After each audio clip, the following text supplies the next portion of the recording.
Hey there, Mr. Redder here. Welcome back to another episode of Reddit Podcast Stories, where today, Karen demands to put a tracker on my phone. I'm 28, female. My life has not turned out the way I wanted it to. I still live at home with my parents, who are extremely controlling. All my friends have left the country, and so I'm on my own a lot. Most of my time is spent at home, at work, or going on solo walks. I don't drink, I don't go to the gym or play sports anymore. I don't have hobbies outside the house. I haven't dated anyone for 7 years. All in all, a very uninteresting life. My one solace is being outdoors in nature and walking. My parents aren't happy with this. They think I shouldn't go out on walks by myself because it's dangerous, in their words.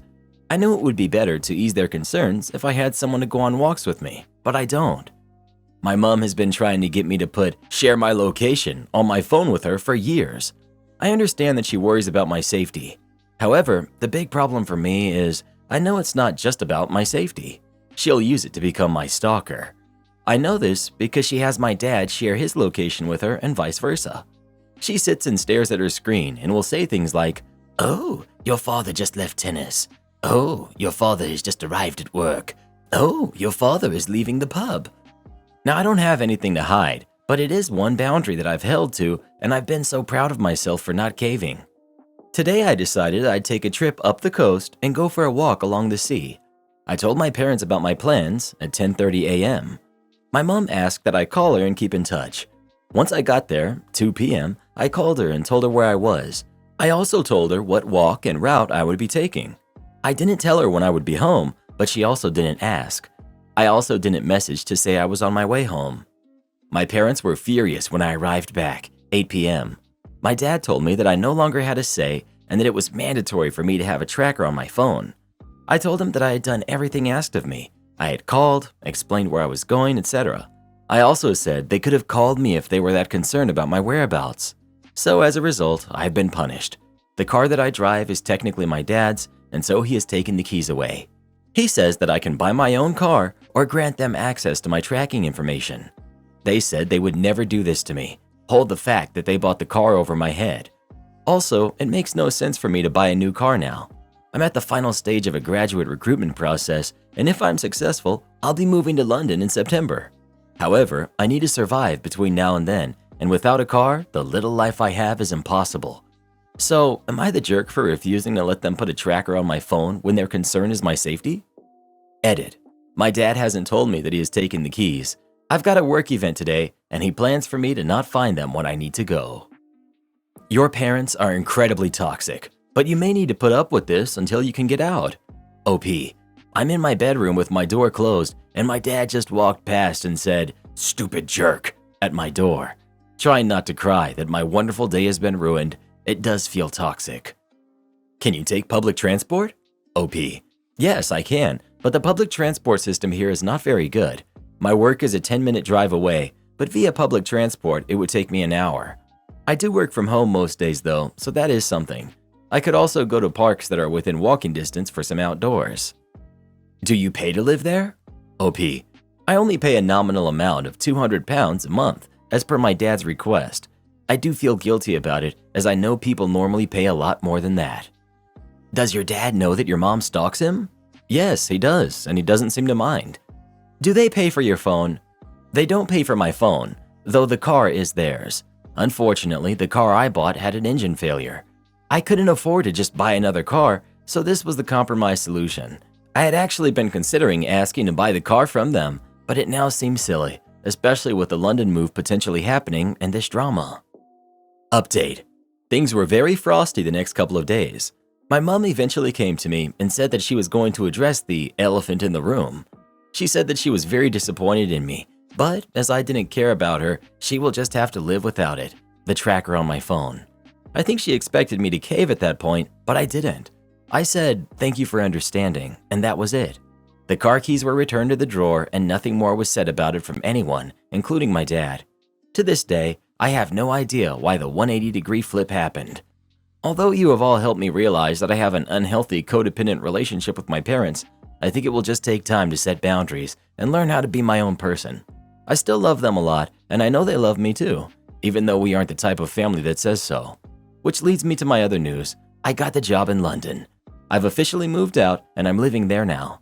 It still feels surreal. I know it's going to take some time to get used to living independently, but I'm ready to be my own person and learn how to do things on my own. Honestly, I had given up hope that this day would ever get here. I feel so much happier and can genuinely say that I'm proud of myself. If anyone has any tips for living away from home for the first time, please let me know. Am I the jerk for calling off my engagement over a dog? For some context, I, 24 female, have been dating my fiance, Todd, since early 2021. He's been an amazing person since the very beginning. We met at my job where he started becoming a regular and even asked me out.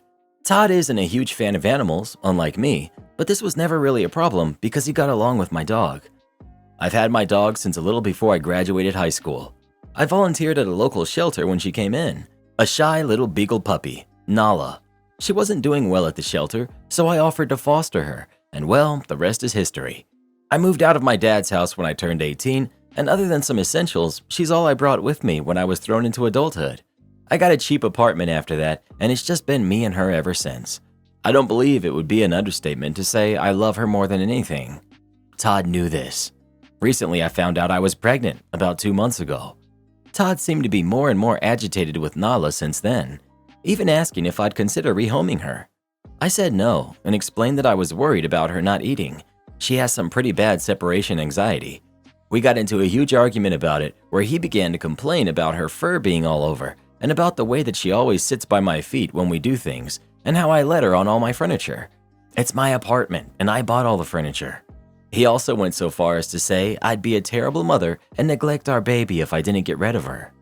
We went back and forth for a while, and by the end of it, he was just kind of really silent. I assumed that was the end of it and went to our bedroom to calm down a bit. Nala followed me into the room, and I sat with her on the floor for a while, just thinking about some things. We didn't talk for the rest of the night. The next morning, I went through my routine, put Nala in her pen. Todd goes to work earlier in the morning than I do, and I went to work. When I came back, she was gone. Her bed was gone, her toys were gone, and Todd was gone. At first, I was panicking. I thought someone had stolen my Nala. I searched the whole house, and then I called Todd. He didn't answer. I called maybe 15 times before I gave up. At that point, I was starting to think a little more clearly and noticed that all of her things were missing. Her toys, her treats, her pen, her leashes, even her box of winter things that sits on my bookshelf. Then I was angry. Todd is the only person who has a set of keys to my apartment other than me and my landlord adores Nala. I angrily texted Todd a paragraph demanding my dog back or I'd call the police and begin calling shelters to see if I could find her. I had no luck. Todd read the messages, but he didn't reply, only to come home about an hour later angrily shouting at me as soon as he came in. This quickly led to another screaming match where he broke one of my picture frames, and I threatened to call off the wedding and still call the police. I eventually managed to find out he'd given my dog to his cousin, who lives in another state. He brought up again how I'd be a terrible mother and how he needed to do this for our family, and that I was only being difficult because I'm pregnant. I told him that he no longer had a family and to get out of my apartment. That was 2 days ago. I've been crying ever since, and I'm working on getting his cousin to give me back my Nala. I blocked Todd on everything, but now his family won't stop harassing me on everything. And his mother is threatening to sue me for the money they put into the wedding. There's still time for them to get a refund. They only paid for catering. I'm really upset right now, but am I the jerk for how I reacted? Edit. I should have specified, but I wrote this while I was worked up, but I did file a police report. They aren't being too helpful at the moment, but they said they would try to contact departments in the other state. Update. I'm talking to the police and to Ted's cousin, but I also did reach out to his family. Apparently, Todd had told them that I was a scammer, that I'd taken the money for the wedding and was planning to divorce him for the money afterward. He also claimed that I was neglecting my dog, and that's why he had to give her away. She's super nervous when I'm not around, so I'm worried they might believe him. I did send his parents a nice lengthy set of screenshots of all the vile things he sent to me and a few of the voicemail recordings. His mother apologized and claimed she had handled him. I've always been pretty close with his family, so I was also pretty upset with the way they reacted after I called off the engagement. Now I understand why. I'm changing all my locks, and I already have a Ring doorbell on my apartment, and I'm going to get more cameras. I do hear you though. I'm honestly not sure I want to bring a baby into this cluster mess. Thanks again, and I'll update you once I've got my fur baby back and his life is ruined. My mom ditched me for her new family, so I got revenge. I'm 19, male. When I was born, my mom was 17 and my dad was 19. My dad has been in prison the majority of my life for nonviolent charges. My mom got married to my stepdad when I was 10. Just to clarify, my mom and dad were never married. They dated each other and eventually hooked up and had me. My problems with my mom started when she got pregnant with my sister, and then after she had my sister, she got pregnant again and had my brother, and I became like a ghost she hardly paid attention to. She neglected me emotionally, and I felt like I was unwanted in her life. I didn't matter anymore. As I grew up, I continued to try to get her to talk to me, but she was always busy with my brother and sister. Every family activity they did together, she always excluded me. It was always my stepdad and mom and my siblings, except for me, like I wasn't part of the family. This is how I came to the conclusion that my mom hates me or that she disliked me. As I mentioned before, I have two younger siblings who are 4 and 9. One day, my mom comes into my room. She's all dressed up and racing around, and I ask her if she's going somewhere. She tells me no, and I go back to playing on my computer. No later than 15 minutes, I hear the garage door go up, so I race downstairs thinking, what the heck? Sure enough, my mom, stepdad, and my sister and brother are all dressed up and in the truck, and I'm standing outside, feeling really uncomfortable. The look she gave me as she jumped into the truck made me feel that I was interrupting her. There wasn't any, "Oh yeah, sorry." It was just a look of absolute disgust. I don't cry very easily, but something about the whole thing really got to me, and I went back inside and cried a bit, but then I got over it. It wasn't the first time this happened. She texted me 10 minutes later, telling me they're going to the park. I don't respond because I would have just worked myself up again. Fast forward, they get home, I was eating dinner, and my 9-year-old sister rushes in after my mom, super excited to tell me about everything they had done. They hadn't gone to the park. My mom had lied to me, saying they went to the park when they had actually gone to Dave & Buster's. They also went to go get milkshakes and went shopping. I was visibly crushed by it, and my sister noticed I had gotten upset. I could tell my mom was about to start making excuses and making the circumstances my fault, so to keep my little sister and brother from seeing that, I excused myself to my room quietly. It just sucked.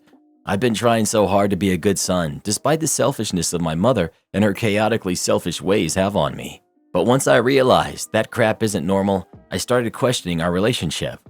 I didn't see any safe way out of this without ending up on the streets, broke, 19 years old, unemployed by the way. So I joined the army. It was a spur-of-the-moment thing, and she still doesn't know. I can handle it, and it's the first decision I've actually made on my own. I cannot tell you how excited I am to leave for basic training soon. Edit. I would like people to know that I don't hate my brother or sister. I like them, and they also like me, and we have good memories of spending time together.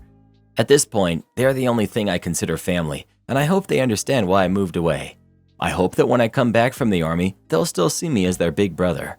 I would also like people to know that my grandparents from my mom's side of the family passed already, and my grandparents from my biological dad's side of the family also passed. My biological dad is the only kid they had. My mom only has one sister, and she's married, and they have 3 kids around the same age as me. And she and her husband live paycheck to paycheck, and I don't want to be a burden to them. That's why I never went to live with them. Update. Today, my biological dad called me and said that he got out of prison 2 weeks ago. He's living in his parents' house. My grandparents, when they passed, they left their house to my dad. So I went to go see him. We had a good conversation. He apologized for not being there for me. I told him if he's truly sorry for not being there for me, he should make up for it by being there for me now. He told me he was going to try his best to be there for me and that he got a job in construction. I told him I was going into the army, and he broke down in tears and told me he was proud of me. I couldn't help it but cry as well. It was a very emotional moment. I told him because he hasn't been there all my life, I'm not going to call him dad just because he's my biological dad. I'm going to call him by his name. If he wants me to call him dad, he has to earn that. He said that's fine. I plan on going back tomorrow and being there for a while. Of course, it's going to be after he gets out of work. Update. I'm ready to go. I'm here at my biological father's house. My mom doesn't know I'm leaving for the army. The only thing she knows is that I moved out of her house and I'm staying with my biological father. I left a note telling her everything about how she's treated me, except for the fact that I'm going into the army. I'm going to call an Uber to take me to the station where I'm going to get picked up by a bus and then take me to the army. My biological dad is paying for the Uber, in case y'all are wondering. I don't know if my mom has read the letter yet because I'm not there to see her reaction. I did talk to my sister, who's 10, about me moving out because I got a job. She said she was sad, but she asked if I was going to come back and visit, and I told her yes, when I have the time. That's all for now. Thanks for everything. Thanks for listening to my pathetic life. I, 16, male, have a 4-month-old daughter. Ex-girlfriend wants to go to college, and I'm worried. My parents divorced when I was 10, but lived primarily with my mom. Tiffany, who's 16, her parents are together. When our parents found out she was pregnant, her parents kicked her out, and my mom kicked me out. So now we live with my dad. During the pregnancy, my dad took my mom to court and got primary sole custody. I know what this means because I had to go to court for my daughter. He sued Tiffany's parents for legal guardianship, and they are mad and refuse to talk to us. I'm in my bedroom, and my daughter is in her bedroom, and my ex is in the guest room that's now hers. My dad made a deal with us. We live with him until 18 with no rent payment. At 18, we need to decide what it is we're going to do. I wasn't really that good in school, and Tiffany is an A student. So I took my GED, and my dad got me into welding school. I finish in 2 months. I also work full-time, so I do welding school at night. Tiffany goes to school and works on the weekends at Wendy's. This whole thing is a huge ordeal. We literally have no life. My dad helps, but not that much, because he feels it's our responsibility, which I agree, but it still sucks. I work 6 a.m. to 3 p.m. at a warehouse, and I go to school from 6 p.m. to 10 p.m. Tiffany is home by 2:30 and picks up our daughter from daycare. We help each other a lot, and then I head off to school and she stays with her at home until I get home and do it all over again day after day. When our daughter was born, my dad made us go to court. We have 50-50 custody, and I don't pay child support because she lives with us. Because I work full-time, I can get health care for my daughter and myself, and it sucks that it costs me $300 a month and daycare is $400 a week. Literally, Tiffany works just so we can pay for daycare, and I pay for everything else. When we are short for cash, my dad will help because he sees that we're trying. My dad has been our rock. When we're tired and exhausted, he will step in and give us a break here and there, but he makes sure we have everything we need and keeps us motivated. Tiffany wants to apply to college soon, and I'm worried because I don't want to keep living with her, and I don't think I can keep our daughter full-time as a welder working 12-hour shifts. But she says she will start a community college and work, but wants to stay with us, living together since it's easier. Since I will be working, and it will be best for us to stay with my dad. But my dad said at 18, we have to pay rent. She doesn't mind, but I don't want to keep living with her because we aren't together. I'm unsure how to tell her this.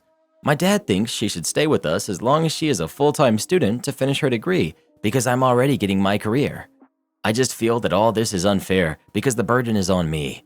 I guess I'm ranting because I'm scared and unsure what all of this means. Edit. I guess my thing about her living with us is that we are more like siblings now. We get along and joke and stuff, but since she's my ex, I feel weirded out by it. Maybe I need to take a breather since everyone is saying it's a good thing. Also, I needed to hear it from other people and not just my dad, and he's pretty solid and I should thank him, maybe take him to dinner or something. Edit. My dad isn't kicking us out at 18, but he wants us to be realistic to the world and pay bills. The money he gets from Tiffany's parents, he just gives it to her. She's saving up money for a car and uses other money for her specific foods and clothes. Before I became a dad, my dad always wanted me to live with him at 18 and figure it out and stay with him and save money to buy a house. But when he found out I was going to be a dad, he wasn't mad, but disappointed and said everything has to change. He also is paying for my welding school of $20,000 and he bought me my car, but I do have to pay my own insurance. He does help as long as he sees that we're trying and not being lazy. When school recently started, he took my daughter to daycare every morning and helped Tiffany with a routine to get schoolwork done. Final edit. I have to get to class now. Tiffany wants to be a nurse or PA, but the college told her nursing school is hard to get into and it's best to have a high school diploma, which is why she's still in high school and working the weekends. But someone mentioned a dual thing for community college and we'll look into that. So we couldn't get daycare assistance because we're minors and they used my dad's salary. The funny thing is, I can't open a checkings account for myself because I'm a minor, but the bank allowed me to open a children's account for my daughter because I'm her parent. The irony. I read every single comment and it's given me a different point of view. And I guess college seems so far and I was counting years, but it's really not that bad. She's like a sister now And those who asked, I doubt we'll be getting back together. Honestly, I'm not thinking about anything like that right now. I'm too tired to think of a relationship or that type of future. Update. Tiff and my dad went to the school and were able to get her enrolled in college courses because of her grades. She won't graduate high school way too fast, but she will have enough to finish high school hours by next December, so 6 months early. She reapplied for assistance. We got a voucher for daycare, so now it's $50 a week. She quit her job so she can focus on school, but she doesn't start college until spring, so that's cool, it gives her some time. She still wants to be a nurse, so that's cool too. I got a new job that pays more as a forklift operator and will give me an internship for welding, which I won't be able to start until November, but they're paying me really good. I started Monday. My dad and I had a long talk about my fears, and he reassured me that it's okay to be scared, but we have to have a game plan. He's fixing up the basement to make 2 bedrooms and a living room, like a little apartment, because he said Tiff and I will need space as we grow. He wants me to buy the house when I'm 18, like he did with his parents, and he will help me pay it as long as Tiff gets to stay until she finishes college and let her make her own choice. We all agreed this is the best option, and we're all already much happier now. I guess I just needed to let it out. Tiff and I are great while being parents is hard, but it's now been good and we're feeling better. My mom and Tiff's parents still haven't spoken to us because we aren't married, which does make me sad, but it's okay, we have my dad. Am I the jerk for refusing to bleach my hair for a wedding? So I have a weird problem, and after I told my boyfriend, he told me this sub would be the perfect place to get help on it. So I, 25 female, am meant to be in the bridal party of my friend Zoe's, who's 26, wedding in December of 2024. A few days ago, she met with me and the rest of the bridal party to discuss what the plan was for hair, makeup, dresses, etc. At first, it seemed reasonable. She's going for a winter wonderland type of theme, so blue dresses, all in different shades, lined up as a gradient, with silvery accents, snowflake jewelry, and soft makeup.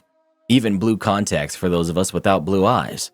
Last one's a bit weird, but it's no big deal to me. I've worn color contacts for Halloween. The bit that ended up being an issue for me is that Zoe requested we all get our hair dyed. A couple members of the bridal group are natural blondes with dyed ends, and so is Zoe, but she wants to go platinum for the wedding. But the rest of us are 2 brunettes, a strawberry blonde, and a redhead. I'm one of the brunettes, and I'm the only one in the group who has never dyed or bleached their hair. I've considered it, but I can never stay settled on what I want to do, and I'd hate to spend money on something that I end up hating. On top of that, my mom spent from ages 5 to 13 flat ironing my hair almost every day. It really damaged my hair. I'm almost certain that it's resulted in my hair being thinner than it used to be. I know bleaching can also damage your hair, and I don't feel comfortable taking that risk. I told Zoe I wouldn't be able to dye my hair. She insisted that it would be fine, as my hair seemed quite healthy and she would be paying for the bleaching treatments for all of us. I again said no, thanks so much, but I can't. I asked if I could just wear a wig, and she said no, that wigs are cheap and unnatural, and she wants us to have our real hair bleached instead of some cheap imitation for the day. After more back and forth, she told me I should go home and think about the fact that I'm ruining her vision and that I'd be ruining the photos and wedding video that she and her fiancé will be putting together for his grandparents. I apologized, paid for my meal, and I left. I really don't want to dye my hair, but I also don't want to ruin Zoe's perfect day. I don't think I'm being difficult or wrong here, but am I? My coworker brings her dog to work. She was asked to stop after a few incidents, so she wrote us a crazy 4-page memo. I live in a small town and started working as a night auditor in a hotel a few months back. I rarely ever interact with other employees, let alone the guests. I enjoy it. Lots of time to read and mess around on Reddit. Recently, due to several wildfires and the mandatory evacuations they've created, we've had an influx of long-stay guests who have lost their homes. We also have several fire crews in-house, which has been fun. No sarcasm there, they're great. The issue, however, is this. The other night auditor brings her dog to work. It is not a service animal. While the hotel is pet-friendly, she's been asked to stop bringing her pet in with her. She has ignored these requests. Recently, we've been getting complaints. Her dog has chased people through the building, attempted to bite guests, attack them, and fight other dogs. In response to these complaints, she started locking her dog in the guest dining area and the kitchen. Her dog has been going to the bathroom in the kitchen, which is an issue. When our bosses finally put the boot down and told her no more pets, she wrote a 4-page memo about the issue. Short version, she admitted that her dog had done everything stated above, But the reason people were complaining was because of the Illuminati's plot against her and her pet. I wish I was kidding. Here's the memo, in all of its glory. I've redacted identifying names, including the dog's name. Communication post, September 8, 2022. At this time, it would be best practice to leave all employee pets at home due to several complaints and concerns from guests. While we understand that we know and love the pets of staff members, we cannot possibly tolerate pets being aggressive to guests. September 16, 2022. Dear staff, this letter is in response to the comments above, which was posted in the communication log on September 8th. If you have any comments, please feel free to post them at the bottom of this letter. A bit of background about my dog, my canine companion. She is 1 year old and has been with me at this hotel since she was 8 weeks old. Together, she and I are the night auditors. It's worked out well because she stays awake with me during the shift and we both sleep during the day. She likes all of the front desk staff and gets excited when it's time to come to work so she can greet them and begin her shift. So far, she likes this person and this person the best, possibly because they've made her feel welcome and they're kind to her. Many of the guests also like her, and she has received many compliments from them. She has gone through various stages of development and growth, and presently she's at the stage of finding her voice and honing her socialization skills in a public setting. She and I eat a plant-based diet to teach her non-violence and harmlessness. Her food is scientifically fortified, which I have to purchase online from a specialty company in order for her to take in all of the necessary nutrients to keep her strong and healthy in body, mind, and spirit. I take her training seriously, and the ultimate goal is for her to be peaceful, calm, socialized, and comfortable with all. So far, she sees the hotel as her house and is presently working on understanding that it's okay that other people besides the staff members may come and go through the front door. She barks to announce the arrival of people she doesn't know, and therefore I keep her gated, behind the desk when guests are circulating about. She does not bark behind the desk. In time, I feel she will relax more and more. When everyone has gone to sleep and it's quiet in the hotel, I allow her to play with her toys in the lobby area, and she likes to follow me into the laundry room, etc., while I go about my cleaning duties. Her socialization training is something we diligently work on, and there's still room for improvement in this area. The other night, Redacted informed me that 2 guests approached her on September 8th and yelled at her about something. Apparently, the guests stated that my dog barked at them. It's possible that my dog barked at them, as stated. However, I can't recall who this is or verify this because neither of these people approached me about the issue or came to the desk to speak with me directly. I apologize again for this, as I know it doesn't feel good to be on the receiving end of a complaint or when someone unloads on us. It was also brought to my attention from a different staff member that the man named Redacted, who stayed with us on August 31st, complained to the front desk that my dog barked at him and chased him down the hall. This I can verify to be true. It was after hours, quiet in the hotel, and she was following me around while I cleaned. Mr. Redacted unexpectedly walked down the hall and it startled her, but she also chased after him as he walked away and expressed her disapproval of him. I redirected her immediately and apologized on her behalf. Gee, maybe this is why you shouldn't have your dog with you at work. A bit later, the lobby and the hotel were quiet again. No one was around, and so I allowed her to play with her toys in the lobby area. It goes without saying that the lobby is a public area, and the guests should always feel comfortable coming and going as they like, but Mr. Redacted was making his presence known deliberately to rouse my dog and walked through the lobby several times in the wee hours of the morning to go smoke in front of the building. I finally realized that he was doing this purposely to harass her, and I put her in the other room with the door shut. His response was to yell at her, and the following morning he reported the incident to the front desk and was rewarded a free night stay at the hotel due to his complaint. Adding here that Mr. Redacted was charged a cleaning fee due to housekeeping finding towels and sheets that were filthy and everything had to be thrown away. He's a troubled man, and while we can hold compassion for him, I don't recommend he be allowed back at this hotel. As stated above, there is room for improvement with my dog's socialization skills, which she and I are dedicated towards making her a success. It is important that she behaves properly and like a nice young lady while she is here. She's a loving, funny, and loyal little being, and it is a blessing that she is here on planet Earth.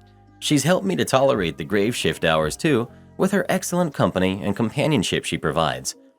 I'm now going to explain something that may seem strange, but it is necessary to add this because it is the truth and it relates to what happened with the complaints against my dog. Some of you are already aware that my second job is light working. I am a light worker for Planetary Ascension. Recently, I completed some work to shine light upon the reptilian negative alien races who are present on this Earth plane and who are behind organized crime. The reptilians have demonstrated vicious behaviors, and they are very dangerous towards humans and animals. This information about their presence has been kept from mainstream society.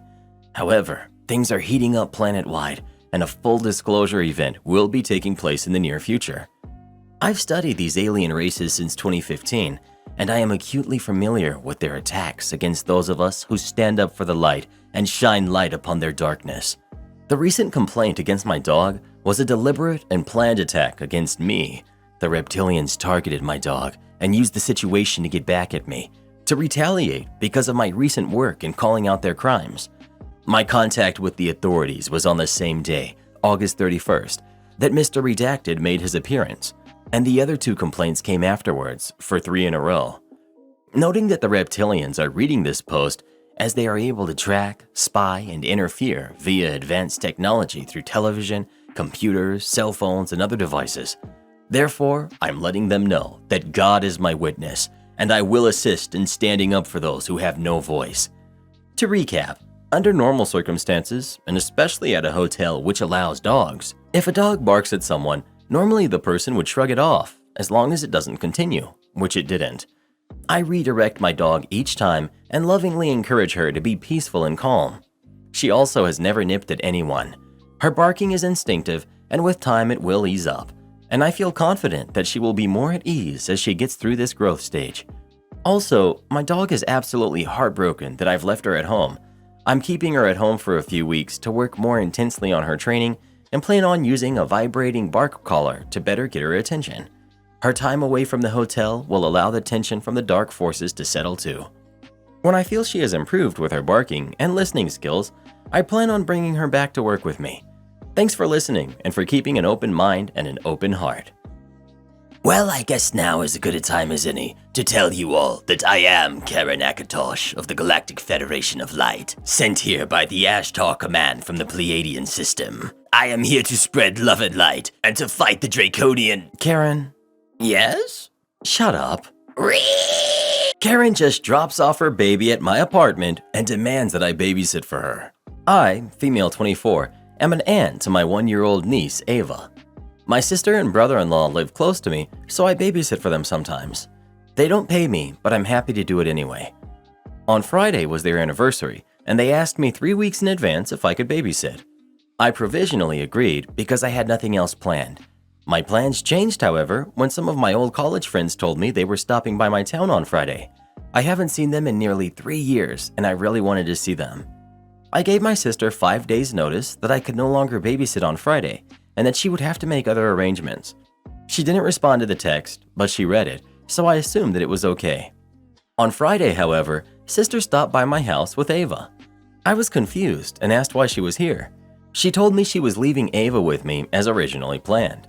I said again I was busy. She replied that family is more important than my silly college friends, and I should step up to my responsibility as an aunt. Before I could protest, she bolted back to her car where brother-in-law was, and they drove off, leaving Ava with me. I tried to call her after she left, but she had her phone off and none of my calls went through. I didn't know what to do. I couldn't leave Ava alone, but I also didn't want to cancel my plans. There's no other family members who live near me. However, I do have a friend, Jade, who lives near. She's good with kids and does babysitting as a side hustle. I called her and explained the situation, even offering to pay her to look after Ava, but she was understanding and said she'd do it for free. I thanked her profusely and dropped Ava off. I texted my sister to say I had left Ava with Jade and to collect her from her house. It's relevant to the story that neither sister nor Ava know Jade personally. My sister didn't respond immediately, but after about 2 hours, she started spamming my phone. I turned my phone off as I was already out by that point anyway. They picked up Ava later that evening and she was perfectly happy. However, my sister and brother-in-law are furious at me for dumping Ava with a stranger, even though they know Jade is a trusted friend of mine. They accused me of endangering my own niece. Many other family members have sided with them, and I've been getting angry texts all weekend. I really don't know what to think. I feel like I acted as best I could given the circumstances. Am I the jerk? Not the jerk. Yes, your sister asked you 3 weeks in advance, but 5 days is plenty of warning that you wanted to change plans. The fact she didn't call you back or try to negotiate with you and just dropped your niece off and ran isn't funny or cute. She's the parent, and her kid is her and her husband's responsibility, not yours. Welcome to parenthood. She seems to be confused on this point. You don't owe her free babysitting at all. Her antics of drop and dash and then using other family as flying monkeys to guilt trip you are childish, selfish, and disrespectful. So for the foreseeable future, no matter what, when she asks you to babysit, tell her no. Make her reach out to other mommy friends, get into a babysitter group, or her husband's family or friends can step up. Only offer to take your niece when you want to see her at your convenience, or be available as a sitter in a true emergency, like a hospital or funeral home is involved. But other than that, she needs boundaries and consequences for her crap. Give them to her. Well, who do you think is the jerk? OP or her sister? Please let us know. Sometimes entitled parents need to learn the hard way. If an entitled parent is furious with you over a decision you made, you probably did the right thing. Do this next. Tap here on your screen to come see our new podcast playlist, where you'll find thousands of hours of the best stories you've ever heard. Or tap the one on the right. That episode is specifically just for you, based on other videos you've enjoyed the most.